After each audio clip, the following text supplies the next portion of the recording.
Hi,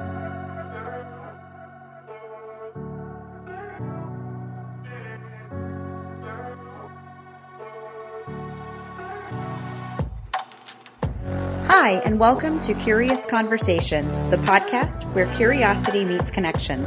Thanks for joining as we discuss captivating stories and ideas and engage in thought-provoking conversations with experts, enthusiasts, and everyday people. We hope to ignite a curious spirit as we embark on a quest for understanding, one curious conversation at a time. So let's jump in this together. Welcome to the world of Curious Conversations.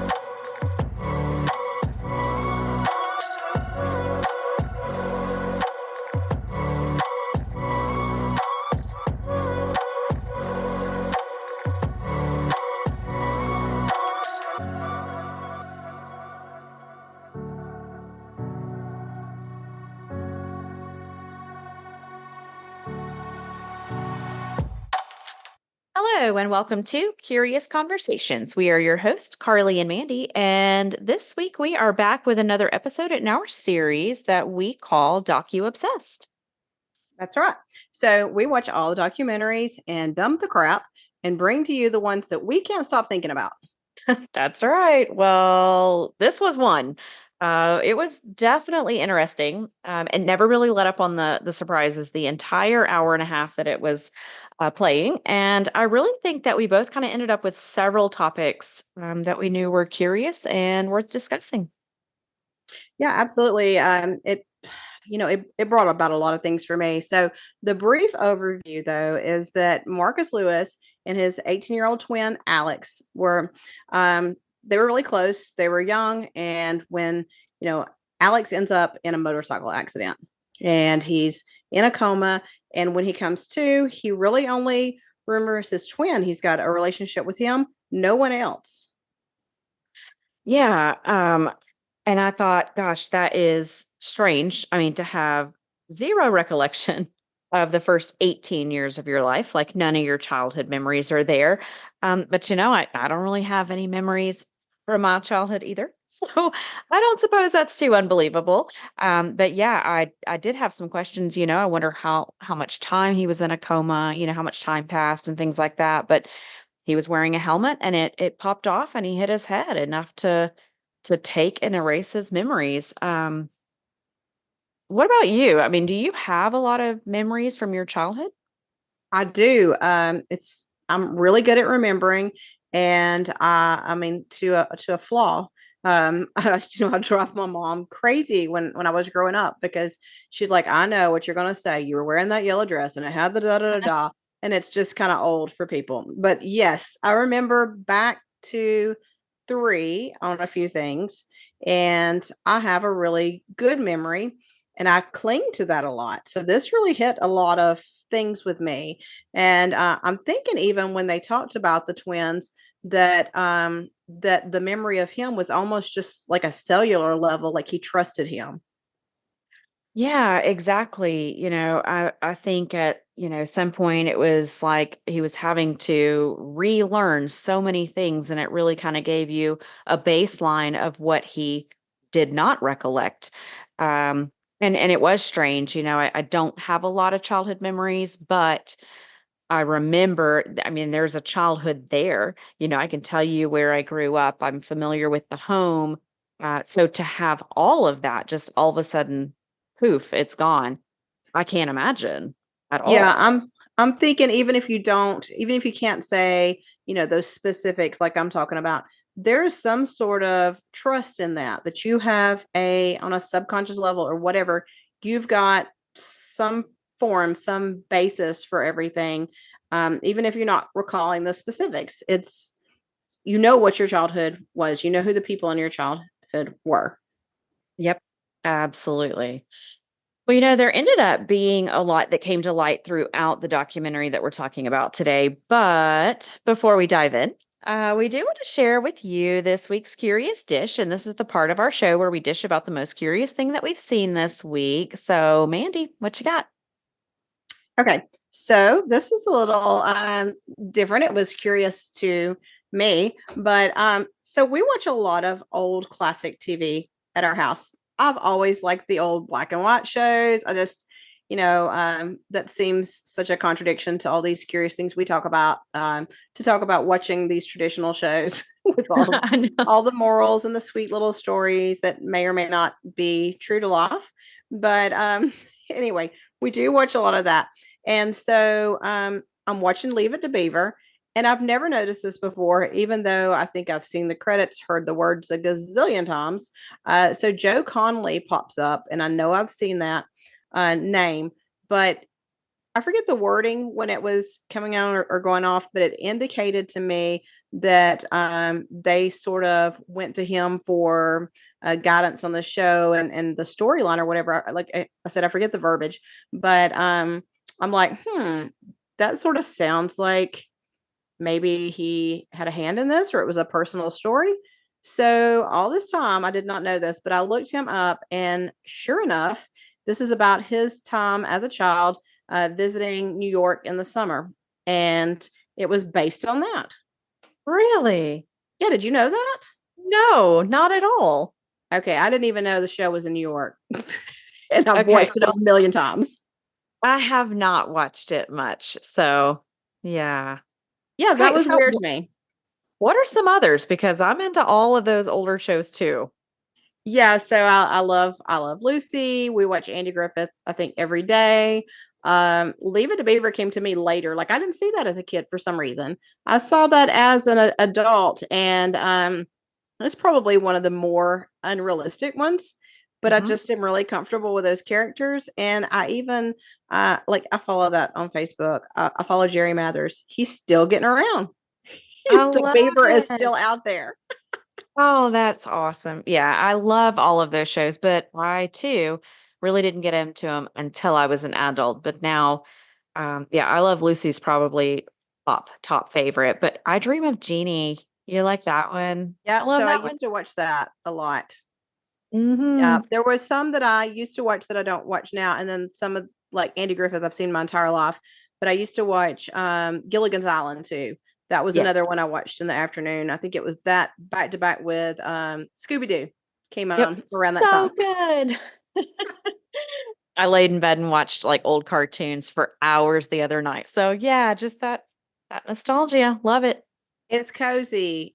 It is. It's very cozy. So what about Well, you? well, here's mine for the week. Okay, so um I I I play some video games. I've got kiddos and they're all grown and a couple of teenagers left, but they play video games, and so I try to kind of get into it with them. But really, it's turned into they're into the shoot people kind of games, and I don't like to be shot at. I like the cute little farming games, or there's like a wine making simulating game, and yeah, all of that boring old people stuff. Those are the games I play. Do you play any games? Yeah, Miss Pac-Man. Hey. Okay. Well, I found a little more current game that I might can get into, and I haven't tried it, so I can't speak from experience, but I can tell you, I think I'm really going to like it. And my son showed it to me, but it depends heavily on AI. So, I really like mystery type stuff. I want to solve something, figure something out. My son knows this about me, so he's like, "Look this up." Hmm. It's a murder mystery game. Someone's dead in the game, and you've got to figure out who. But you can actually interview the characters in the game. Like you can walk up to them and ask them things, and it's not like a drop-down menu where you can only ask them like, one of four questions. You can ask them questions just off the top of your head. So you're kind of questioning everybody in the game. Oh my gosh. Okay, so that sounds very cool. And then it also sounds something like what I might get addicted to. I know. I know. Or it might really creep me out, and I'll shut it off and never play it again. Who knows? Right? Can you tell me something personal about myself? Yeah. Oh, no. I'm gonna ask that question, and I'll let you know what it says. Yeah, that's like the magic 8 ball went wild. Yes. Yeah, I don't know, but technology, I'm just, just, in awe over the whole bit of it. Oh, absolutely. So yeah, we went to two different ends of the world here with the old school leave it to beaver. You see Yes. what's amazing to me? Oh, that's funny. Yeah, AI is a little bit creepy to me. It's just like, oh, the last 20 years, right? How did we get here? It's very impressive and very alarming at the same time. Yep. Yeah, I can't imagine. I've had that conversation with my kiddos. I remember hearing my grandparents talking about things that now it just seems almost out of date, but they were just like, "Oh no, can you believe we're at, well, yeah, things are constantly changing." Oh yeah, definitely. Well, so back to our documentary. Um, yeah, we have this guy and he's trying to remember his childhood through the eyes of his twin brother. And he's literally having to relearn so much, and this is, this was weird. He had to relearn house rules, just how their home functioned, the rooms within the home, which room was his, which room was he allowed in, which room did they not go in, but even, who his friends were. He had a girlfriend. That would be weird, right? Yeah. Yeah, and he I think he played it off mostly, instead of just saying, "I don't know who you are." He played it off, and he was very dependent on childhood photos.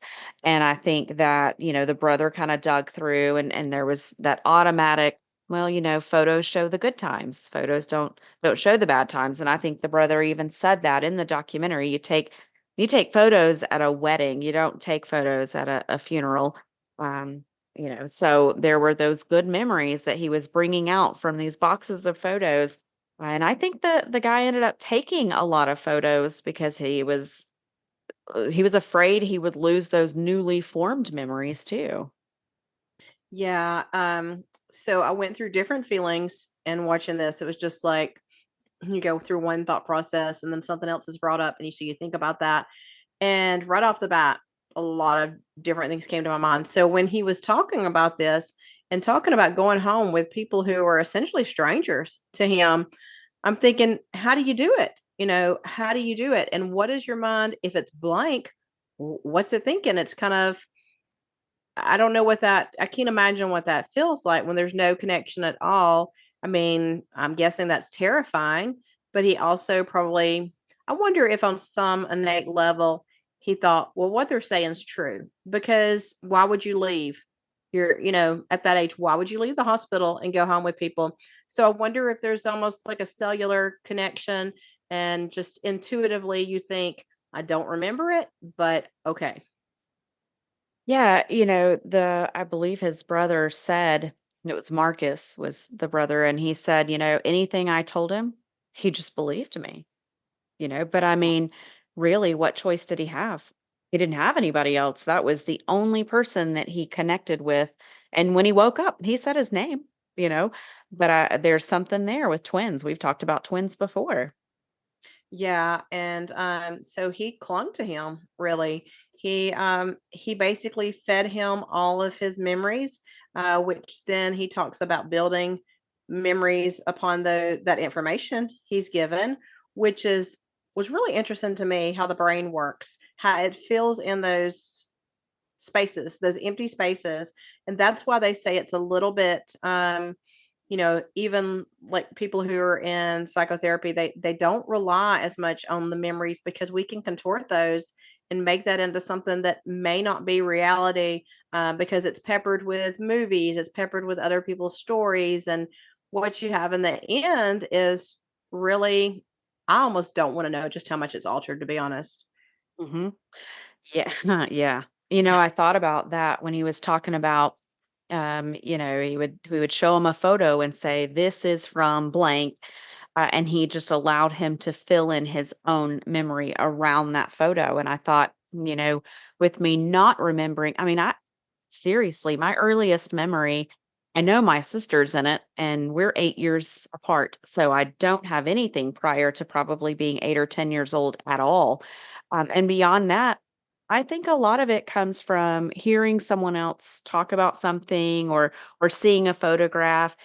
But I wonder how much of that is filled in because my mind has filled it in, and how much of it is actual, remembering. It's weird.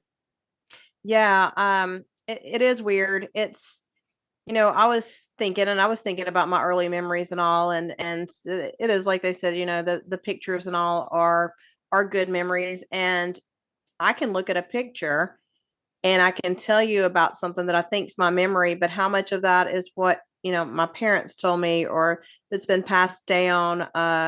So, what was the true memory? Was somebody upset right before that picture was taken? Was somebody faking the happiness in the picture?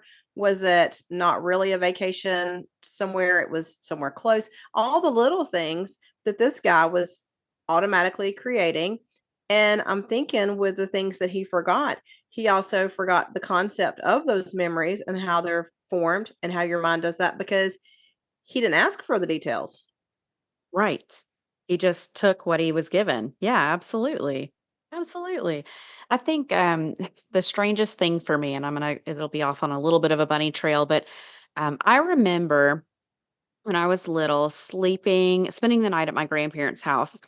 Now, my grandparents had like the I Love Lucy beds, his and hers. They were twin beds. And you Yep. have the table in between. Oh yeah, safety. Yeah, exactly. But I remember making a little pallet on the floor in between those 2 beds, and I remember being scared to death of cricket jumping on me in the night. "Oh, a cricket's gonna jump on me." But I still would sleep there on the floor, every time I went over, that's where I would sleep, and I would be scared of crickets. And I remember telling that to my papa, at some point as an adult and before he died, and he said, "Well, yeah, I think you did that like once." Well, in my mind, that's where I always slept, but I guess I remember doing that once, and he had no idea what I was talking about with the cricket. He said, "We didn't have crickets." And I thought, "Where did you get that from?" I just Where put did that in that? there. Oh my gosh. So, yeah, when you say that, that makes me think I've had that same kind of feeling. I can't recall something right now where I thought it was a lot. Like I will tell my mom or something, remember when we lived over at so and so and this always happened? And she's like, I don't know. Well, who knows? Maybe her memory is different, and that doesn't necessarily mean that that's the fact either. Which you could kind of go a little crazy with that. What is truth, right? We could get really deep and um, with our thoughts here, but what is truth?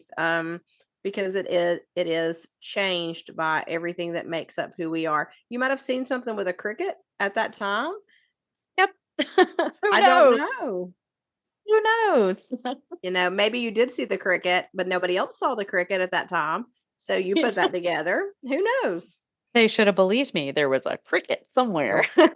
That's right. There was a cricket. You just don't have the picture of that cricket. That's right.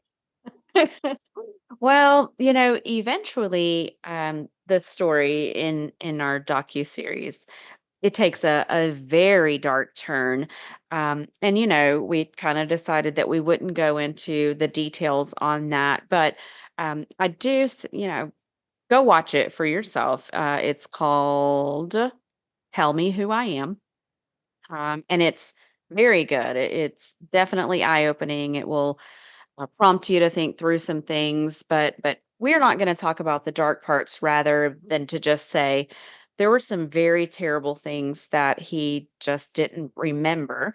And instead of drudging it all back up, the brother allowed him to form new memories. And they were centered around very happy times, much lighter times of what life could have been rather than what life actually was. And I have some thoughts about that, but I want to hear yours. Okay, I have some thoughts about that too. And I've got to say, though, in my opinion, this guy was pretty brilliant at the age that they were, the way he constructed that. And he did this his intention was to be protective. And I thought about each of the things he was thinking kind of on the fly. His brother comes home, he has no memory. And this is what he just instinctively does to protect his brother. He recreates these memories. I asked myself, what would I have done?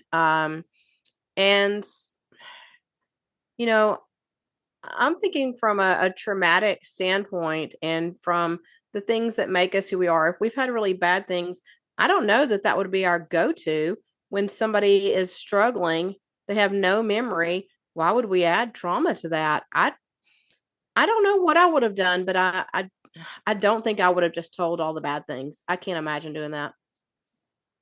Yeah, I'm right there with you as far as the brother goes. I don't know that I would have just, brought my brother home and vomited on him all of these terrible things. Um, because they were rough. They were really rough, and that would have been a tough conversation. So someone who has been in a coma, someone that you're trying to protect, and they were twins, but when I look at Marcus, he looks like an older brother. He looks like the caretaker to me, very much. And so it seemed like an older brother just trying to do right by his younger brother. That's what it felt like. And I can't help but to think I would do the same. Um, and I think it's subjective too. My sister, I have one sibling. She's 8 years younger than me, so her experiences in our home were very different from mine. If you ask me about my mom, I'm going to tell you she is blank. My dad is blank, and my sister will tell you something totally different because it's a different. It's subjective. So I wouldn't want to feed my sister anything that wasn't true.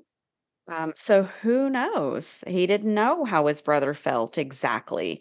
And I think he tried to do what was best. Yeah, he said that he didn't outright lie. He just didn't give everything. Yeah. The other brother, Alex, he just decided to fill in those blanks. He didn't ask the extra questions. I guess he didn't know to ask those questions. And with his memory never coming back, that made a big difference. But yeah, I have a brother. He's my half brother. He grew up with my dad. Like you said, there's 14 years difference with us. So I grew up with my mom. So my parents were divorced in different households, different experience of my dad. I wouldn't do anything that I thought would hurt him. I Mhm. feel very protective. And you talked about Marcus looking and how he seemed and all. I also thought his eyes looked more lived, like he had this depth, that he had lived more, he was wiser, he was in the know, he had carried more than the other brother. He had sort of an innocent, childlike look. Even at the same age, I thought that was very interesting. Yeah, absolutely. You know, Alex was not appreciative of the way his brother handled it. I don't think that he saw it that way. And if I look at it from the other side, and I will say his memories did not start to come back. He actually found a photo that was very disturbing and telling about some traumatic things that they had probably gone through, and just started to question his brother a little. And I think that if I was in his shoes, I probably would have been a little upset. Um, and that's only because I've lived through it, be honest with me. So it's backwards. If I was the I say older brother. If I was Marcus, I would have handled it the way that Marcus handled it, but if I was Alex, I probably would be upset that it was handled that way. Yeah, I didn't know what you were going to say. I kind of thought, because we just came to this blindly with one another on what our share was going to be, watching it separately and all. And I feel the same because I put myself in his shoes and thought there have been times in my life where I thought, no matter what I have to hear, I need to know the truth because your mind searches. Now his was not searching until he came across that photo, as you say, and then he was scrambling. He was spending all his time trying to figure something out. And I've been there on a smaller level and scale, and that can consume you, and you think I need that peace, no matter how ugly or bothersome it is. You just need to be in the know. He felt like he was living a lie. He already didn't remember so much stuff, and then he knew that wasn't true. He didn't have anything to ground him. Yeah, it would be like your world was just pulled out from underneath you. You had a life and forgot it. and then you've built up a life in your mind that you're learning is somewhat false based on a false premise. So your world's falling apart again. Yeah, so it makes me think it's funny how things come together. I just recently finished an audiobook and in this story it's Stephen King. So, it's out there. It's not based on anything true, but I will say that, he tends to touch on the human aspect, and in this one story, somebody had something traumatic happen to an accident with their child and their wife. Well, they go years. They really want to know how this accident, how it took place. They're just overwhelmed with this ongoing wonder of what happened and what were those last moments like. And they finally get a chance, in the Stephen King world to see this. And they're like, do I want to see it or not? Do I want to see that horrible thing so that, yes, you know it now, but you have to hear or see or experience something very upsetting. And I thought about that then, and I thought about that with this now. If somebody said, "Hey, I've got something you wanted to know about," it's going to really rip your world apart, but you will have the information then. Do you want it? Mm, that's tough. It is tough. I don't know. Yeah. You mentioned Marcus and looking in his eyes, you can see, you know, he looks his soul looks a little more weary. And I thought, yeah, because he not only lived the life that he lived once, but then he had to go through that again with his brother to make it a reality for him. Um, and you can see there's definitely a tiredness, but a sadness there. It was Yes. heartbreaking. Yes, it was, and I really felt, for both of them, completely could see both sides, and, I hope to goodness I don't think I'll ever be in that particular situation, but I hope that I'll never be in the situation where I have to be in control of somebody else's memories. This it's scary territory, and I felt like, Marcus was being very selfless, and he jumped into that right off the bat. Like there's no need for him to know this. But then as an adult, when somebody, grows older and older and they're still living with these memories. I mean, they even talk about faking, certain situations in current time. He's faking it for his brother so that he can continue to give him this illusion. And you would feel sort of foolish when you found out that somebody had done that. They took away the truth and they were playing it all out right before your eyes. You would feel duped in that way. Yeah, absolutely.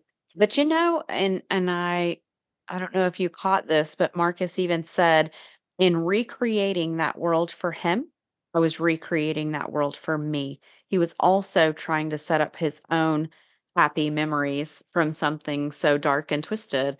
Um, not sure that that's healthy, but that's what he was trying to do. Yeah, that hurt my heart because I thought, we're just all so fragile, and the things that happen to us and things we have to deal with, we're all doing our best. But, I could see how you would take that. There's not many situations where you're both having the exact same experience and you're having to be in control of whether you allow that other person to, in theory, have that experience. Um, I mean, what a place to be in, you know. I think at one point, uh, I think at one point Alex says something like, he thinks his brother's been playing God by choosing and what he has and what he doesn't have. But the truth is that came about naturally when he lost his memory. So he didn't have that anyway. Yeah, it's just you're being told a story. You're not really experiencing those things again. So, for Marcus, he was having to feel it all over again. Alex didn't remember feeling it. He's just being told it. It's yeah, it was crazy. Yeah, the short version is that's messed up. Yeah, This is messed up. that's it. It was messed up for Yeah. sure. Yeah. It was very interesting, though. It had my mind thinking of a lot of things, and I'll probably still be thinking on it for a few days, because you start questioning what is truth, what are my memories. You hopefully don't go to that place like, oh gosh, what did I forget? Right? Yes. Well, I really like these. I like these DocuObsessed because you and I both like documentaries, and it's something that, we enjoy. We share that. And so we definitely don't want to spoil anything for the listeners out there. Go and watch it. It's again, Tell Me Who I Am is the title. We found it, I believe, on Netflix. It was really good, and we want to kind of hear what you think. What are your thoughts on it out there? Would you have handled it the same way if you were the one brother, and would it have upset you if, you were handled the way that the Marcus handled Alex? So we'd like to hear your thoughts on it. And we're gonna keep doing this. We're gonna bring you some more documentaries and some good stuff. Good stuff and discussion. Oh yeah, I think right off the bat, this one makes you take a side, makes you take a position to where you have to start thinking, what would I do? Um, you just find yourself in that automatically, and those kind of things are interesting to us. We don't like to explore ideas and explore stories. So I think it was a really good fit on this discussion. Absolutely. Absolutely. Well, we thank you for listening, and we will be back in a week. Well, listen, don't forget to follow us on Facebook, where we post exclusive content, contests, and so much more. And of course, you can keep up with our episodes through Podbean or wherever you listen to your favorite podcast. And as always, if you have a story that sparks curiosity or you have something that you want us to talk about, just shoot us an email to ourcuriouspodcast@gmail.com. We'll see you next time.